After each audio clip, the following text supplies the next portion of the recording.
There's a guy on here who likes to think that he has an argument that defeats atheism. For the record, atheism is the lack of belief in the invisible men who create universes.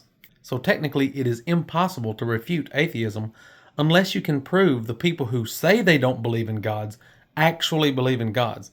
But that's not what people are trying to do. When people say they are refuting atheism, they're saying that they are refuting the claim that there is no God, and atheism is not a claim that there is no God.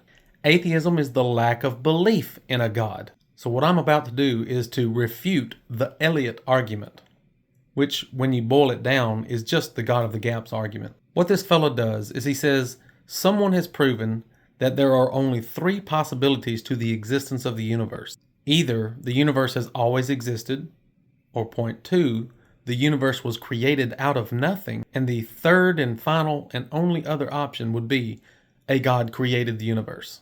And if you don't accept these three exclusive possibilities for the existence of the universe, he will kick you off his live and not have a conversation with you.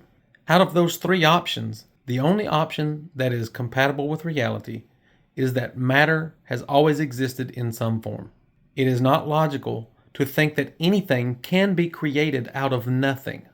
And that point alone refutes the other two possibilities, because the universe spontaneously originating out of nothing is illogical, and a divine being that can create universes and that can create matter out of nothing is also illogical and incompatible with reality. Creating matter out of nothing is not compatible with reality. We have laws of the conservation of mass and energy that states that we cannot create or destroy matter or energy. Until you refute the laws of nature as we have proven them to be, you cannot posit that anything or nothing can create something out of nothing. So we must conclude that the universe has always existed in some form. It can change forms, but it cannot go from nothing to something. He argues that infinite regression is not sufficient to explain the universe, and that infinity past would result in an infinity amount of time before we get to the present, which means the present would never come. But what he fails to realize is that his suggestion that God is an infinite being has the exact same problem.